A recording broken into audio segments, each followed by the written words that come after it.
আম্মা তুমি নাকি আবার মেম্বার সাহেবের লগে দেখা করতে গেছিলে? না যায় উপায় আছে? তোর বউ কয় আমারে নাকি বাড়ি থেকে নামাই দিব। এই কথা শোনার পরে আমি কি চোখ বন্ধ করে মুখ বন্ধ করে বয়ে থাকুম করে? চাপা তোমারে বাড়ি থেকে নামা যাইতে কইছে কবে? শোন, আমার কানে সব কিছু আহে। ওই মাইয়া কয় ওর স্বামী নাকি বাড়ি ঘর সবরে লিখে দিছে।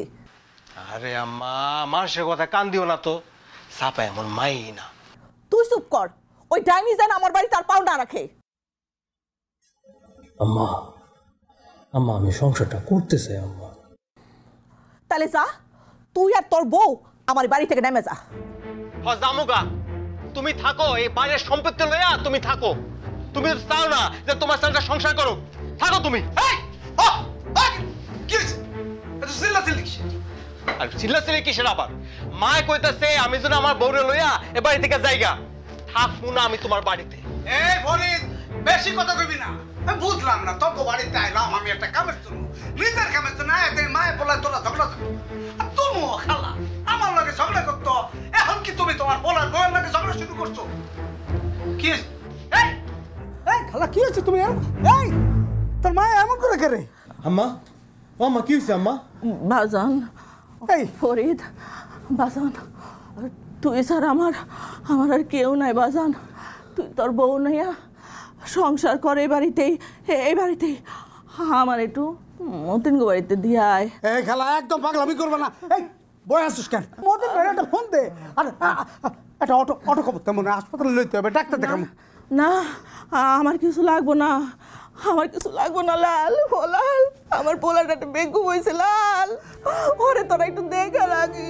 খালা তুমি পাগলের মতো বকতাছো, ওরে আমরা দেখুন কেন? তুমি সুস্থ হয়ে তোমার বললা তুমি দেখবা, এমন করো না। আম্মা আম্মা তুমি এমন করে কথা কই না আম্মা, তুমি যা কইবা তা হইব আম্মা। ও খালা বয়া থাকিস না। বাজান আমার একটু পানি দিবি? পানি লে খালা, খালা এরম করো না, মাথা গরম করো কেন? হ্যাঁ এই যে আমি দেখছি তোমার মাথা গরম হলে কেমন করে লাগে। আমার ভালো লাগতেছে না। আরে জলদি করে পানি লে। তুমি ইয়া করতো, তুমি শো শো শো একটু শো। আমার পোলাটা একটু দেখিস। মিন্টু ভাই, মিন্টু ভাই কিসে? আরে আমি তো তোমারই খুঁজতেছিলাম। আমারে খুঁজতেছো? বাড়ি গেলেই তো হয়। বাড়ি তো গেছিলাম, তোমার পাই নাই। আচ্ছা কি হয়েছে? তোর মায়ের খবর কি? মা আছে, মন্দির মা নিয়ে গেছে আজকে ডাক্তারের কাছে। তাহলে তুই এখানে কেন? তুই যাস নাই? আরে আমি তো 2 দিন ধরে মারে নিয়ে দৌড়াদৌড়ি করতেছিলাম।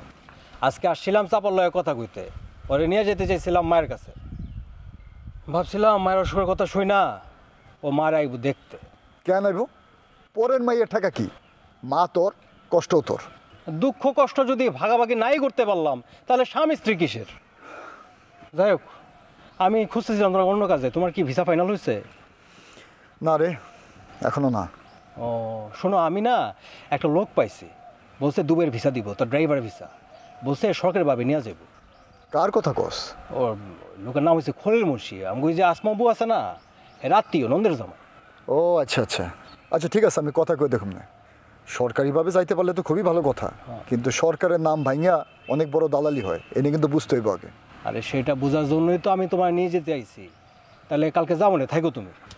আচ্ছা ঠিক আছে, দেখবো না। তুই তোর মায়ের কাছে যা, যতদিন দেশে আসোস একটু মায়ের কাছাকাছি থাক। কদিন পরে তো যাবি চললা। মনটাই খারাপ হয়ে গেল মিন্টু। বউটা আমার সঙ্গে এমন প্রতারণা করলো, বউটা খালি কয় বিদেশ।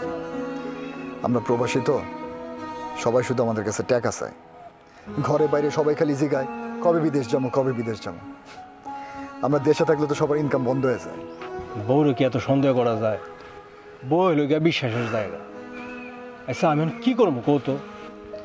বিদেশ গিয়া কাম শুরু কর, সব ভুলে যাবে।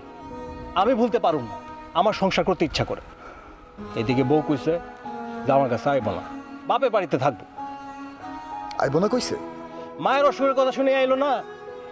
ভাবছিলাম মার লোক একটু মিটমাট করে দিব, এখন তারা লাগছে পেস।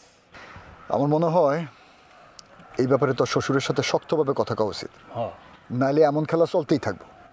কিন্তু সমস্যা তো তোরে নিয়ে, তুই তো আবার তোর শ্বশুরের সামনে গেলে গইলা যাস। এবার তুমি আমার সঙ্গে চলো, তুমি যদি আমার সঙ্গে থাকো তাহলে কিন্তু আমি শক্ত থাকবো। আমি যাইতে পারি, কিন্তু আমি গেলে তোর মায়ের সাথে কথা কয়ে যাইতে হবে। তোর মায়ের অনুমতি স্যার আমি তোর শ্বশুরের কথা বলতে পারবো না, পরে সবাই মিলে আমার ভিলেন বানাইবো।